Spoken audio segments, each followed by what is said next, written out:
Hey y'all, welcome back to another chat about the bold and the beautiful. And today, it starts out the same way it ended with Brooke, Ridge, and Ivy at the office. And Brooke says to Ivy, she says, "You have something to tell me?" And so they go, Ivy says she'd like to go into the office to chat, which they do. And Ivy says it's something she thinks Brooks needs to know and before her marriage plans. Then we go over to Steffi, and she tells Thomas he needs to get on board with the way things are around there and just accept things and move on. Sally was happy with her face plant into the cake where Steffi pushed her face into it. That was real good publicity, Sally felt like, and she doesn't have a problem with it. Thomas is still bitter and upset about Steffi and the CEO position, and Thomas says that Steffi won't even admit that she's wrong or sorry or any of that. They look at the video of Steffi pushing Sally's face and into the cake, and they say it is a gift for publicity. The receptionist, and I can't remember her name, but she tells Sally and Saul that there are they sent out 110 RSVPs for the fashion show. 106 have said no, 3 yes, and 1 maybe. There's no place, they say, to have the fashion show because there's not electricity and heat and things in the big part of the building. And so Sally says that they'll have it in the office, but anyway, we'll see where she winds up doing that. Bill wants the Spectra building. You know, CJ was supposed to sell the Spectra building to Bill, and then he decided to let Sally have 6 months to make a go with Spectra Fashions. And so he wants Jared to help him get it. And Jared is a journalist, and he reviews fashion shows and couture and all that. So he is employed by Bill, and he wants him to do a terrible review of the fashion show so that they will go under sooner than the 6 months, and he can get the building.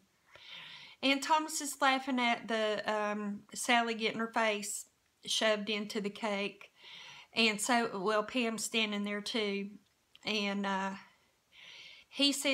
Thomas says that they shouldn't be enemies. And a guy named Shifty calls, and he's Sally's loan guy. He's wanting payment, and Sally told the receptionist to tell him that she wasn't there. And then the receptionist gets on the phone and says, "Sally told me to tell you she wasn't here." So Sally gets on the phone and says she'll get the payment to him real soon. I think the receptionist, I think that's a little overboard with the silliness or whatever you call it. It's just not, I think, real sounding. Anyway, Bill wants Sally to fail and for Jarrett to sabotage it with his journalism. Ivy says she could give Brooke and Ridge the inside on getting married in Australia. And so when you think she's going to tell on Ivy and Ridge, it turns out that she doesn't. and she makes it out that she wanted to speak to them because she wants to help them. If they would like to get married in Australia, she's wanting to help them with, you know, any way she can since she's there. So they chat about that for a few minutes, and then Brooke leaves. And Ridge asks Ivy, what does she think she's doing? And Ivy asks Ridge the same question. And Ivy's really chewing out Ridge. She said Ridge said if Ivy cared that she would leave it alone. And so they're back and forth on that. And then Steffi has critiqued some of Thomas's fashion designs and you know, not liked them in the way he would like for them to be accepted and liked. And so Thomas just tells Steffi to use Eric and Ridge's designs instead of his, since he's just a grunt, as he calls it. And Bill says that Jarrett will be at Sally's fashion show, and he gets his phone and calls up and leaves a message and says that he will be there. So the receptionist checks, here she has a message, and she checks it, and she says that Jarrett Maxwell will be there, and he's from Bill's company, and they all are so happy and jumping up and down about it. And Bill told Jarrett he wants him to do a scathing review. Ridge says that Ivy is blowing everything out of proportion and there was no affair. He says he doesn't know what's going on. Probably Quinn has a crush on him, and everyone knows how he feels about Quinn.